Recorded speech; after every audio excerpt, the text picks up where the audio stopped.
चातुर्मास 7वा, शके 1819. इंदूर संस्थानात मही नदीच्या तीरावर पेटलाद हे एक मोठ्यापैकी असे गाव आहे. ब्राह्मण वस्तीही या गावात चांगली होती. या वेळेचा चातुर्मास महाराजांनी येथेच केला. नेहमीप्रमाणे लोकोद्धाराचे कार्य येथेही चालूच होते. या ठिकाणी विशेष घटना घडली ती ही की महाराजांनी येथे दत्त लीलामृत सिंधू हा 1000 ओव्यांचा ग्रंथ लिहिला. खरोखरच हा ग्रंथ म्हणजे भगवंताच्या लीलाचा अमृतसागरच आहे. गंगा तीरावर ज्याप्रमाणे दत्तपुराण उदयास आले त्याप्रमाणे मही तीरावर दत्त लीलामृत सिंधू प्रकट झाला. ही ग्रंथरचना पूर्ण झाल्यावर महाराज पेटलादहून निघाले आणि चिखलदा या गावी आले. चिखलदास यावेळी काही दिवस महाराजांचे वास्तव्य झाले. याच वेळी चिखलदा येथे बायको वारल्यामुळे संसारातील असारता पटून व्यंकटराव नावाचे एक गृहस्थ एका मंदिरात राहून काही योगाभ्यास वगैरे करीत होते. महाराज येण्यापूर्वीच महाराजांची कीर्ती चिखलदास येऊन पोहोचली होती. त्यामुळे चिखलद्यातील मंडळी महाराजांच्या शुभ आगमनाकडे डोळे लावून बसलीच होती. या मंडळीत व्यंकटराव विशेष सोत्कंठ होते.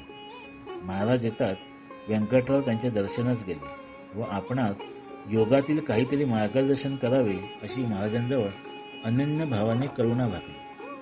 त्यांची सात्विक वृत्ती पाहून महाराजांनी त्यांना शरीर आणि शरीरांतर्गत असंख्य नाड्यांतील मलही ज्यामुळे निघून जाईल अशा षटक्रिया व प्राणायाम सांगितले. महाराजांकडून प्रत्यक्ष मार्गदर्शन झाल्यामुळे व्यंकटराव चटकन योगरूप होऊन गेले. व्याधिस्थान संशय प्रमादादी विघ्ने नाहीशी झाली आणि योगक्षेत्रात ते आता निर्विघ्न विहार करू लागले. व्यंकटरावांप्रमाणेच नानासाहेब, गंगाधरराव, बाळा वैद्य इत्यादी सश्रद्ध मंडळी तेथे होती. त्यांना उपनिषद भाष्ये सांगितली. इतरांसाठी नेहमीप्रमाणे संध्याकाळी प्रवचनाची गंगा वाहतच होती.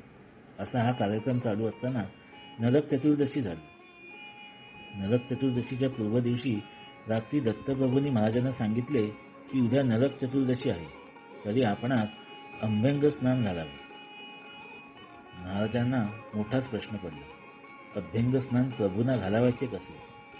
सर्वांग परित्याग केल्यामुळे जेथे अग्नीलाही स्पर्श नाही तिथे गरम पाणी कुठून आणावे?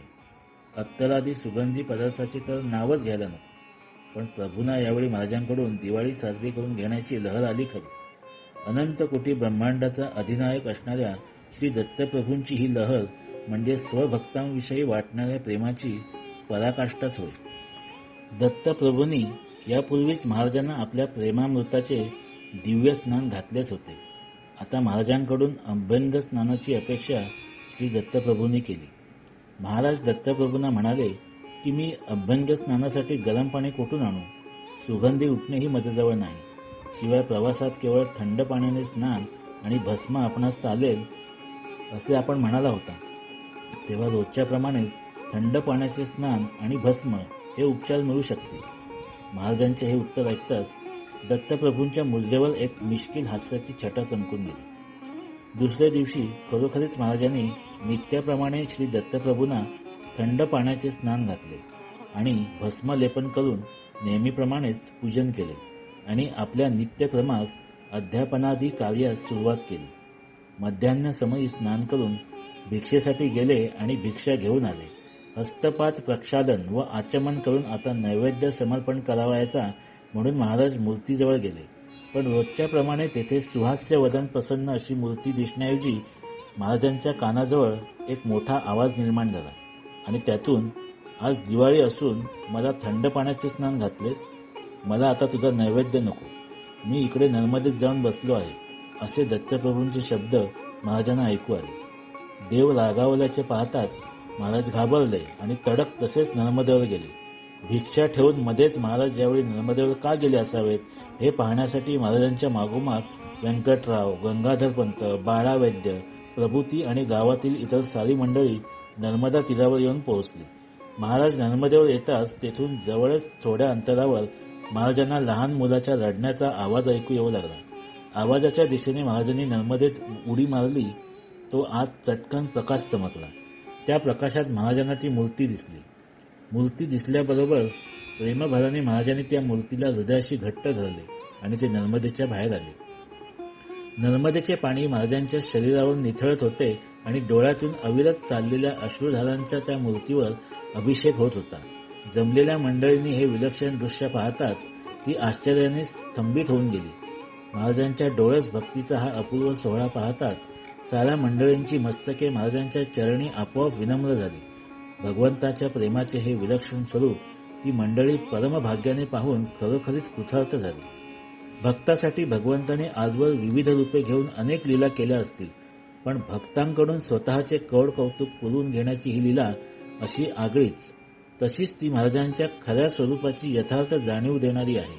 किंबहुना स्वभक्त महिमा प्रस्थापित करण्यासाठीच ही लीला दत्तप्रभूंनी मुद्दाम केली होती असे म्हटले तरी चालेल. जमलेल्या मंडळींना महाराजांनी मग दत्तप्रभूंची इच्छा निवेदन केली आणि क्षणार्धात वातावरण पालटले. चिखलदऱ्याच्या मंडळींनी दत्तप्रभूंच्या दिवाळीची मोठ्या उत्साहाने आणि आनंदाने तयारी केली. सनईचे मंजूळ स्वर वातावरणात निनादू लागले. सुगंधादी पदार्थ आणि अत्तरे यांचा अक्षरशः पाऊस पडला. मंगल वाद्यांच्या घोषात दत्तप्रभूंच्या मूर्तीला स्नान घालण्यात आले. अत्तरांच्या दिव्यांनी ओवाळण्यात आले आणि षड्रस पक्वान्ने प्रभूंना समर्पण करण्यात आली. केवळ महाराजांसाठी म्हणून दत्तप्रभूंनी चिखलदऱ्याच्या सर्व मंडळींना हा अद्भुत लाभ मुक्त हस्ते लुटू दिला. निर्गुण साक्षात्कार झाल्यावरही सगुण भक्तीचा हा उत्कट जिव्हाळा पाहून सारा चिखलदरा गाव विस्मयचकित होऊन गेला. नंतर व्यंकटराव, गंगाधर पंत व बाळावैद्य इत्यादी मंडळींनी प्रार्थना केल्यावरून महाराजांनी त्यांना योगाभ्यास कसा करावा याचे मार्गदर्शन केले. या मंडळींची श्रद्धा, विनयादी उत्कट सात्विक वृत्ती पाहून महाराज यांच्यावर प्रसन्न झाले आणि शेवटी या मंडळींना अत्यंत बहुमोल असा उपदेश केला. हा उपदेश सर्वांनी सर्वकाळ चिंतन करावा आणि बहुत जन्मांच्या पुण्याईने लाभलेल्या मानवी योनीतून पुढे उत्क्रांती करून घ्यावी यासाठी महाराजांच्या शब्दात तो पुढे देत आहोत. महाराजांनी त्या मंडळींना जवळ बोलावून घेतले आणि ते म्हणाले, सगुण परमेश्वराची उपासना करून मनुष्याने कृतार्थ व्हावे. सगुण उपासना केल्या वाचून ब्रह्मसाक्षात्कार होणार नाही. राजाला जसा आपल्या शिक्कामोर्तबाचा आणि कायद्याचा अभिमान असतो, असाच देवाला आपल्या सगुण स्वरूपाचा आणि वेदशास्त्राचा अभिमान आहे. शिक्कामोर्तब म्हणजे राजा नाही हे खरे, पण शिक्कामोर्तबाशिवाय राजाचा व्यवहार होऊ शकत नाही आणि राजाशिवाय नुसत्या शिक्कामोर्तबालाही महत्त्व नाही. प्रजाजनांनी राजाचे कायदे पाळले म्हणजे राजाला जसा संतोष होतो तसाच संतोष शास्त्र नियम पाळल्याने ईश्वराला होतो. त्याकरिता शास्त्राज्ञेप्रमाणे वागून ईश्वराची सेवा करा व आपले कल्याण करून घ्या. सर्वांना असा उपदेश करून कृतार्थ केले आणि महाराज चिखलदऱ्याहून शके 1820 मध्ये वैशाख शुद्ध दशमी या दिवशी नर्मदा तीरावर असणाऱ्या तिलकवाडा या गावी येऊन पोहोचले. धन्यवाद.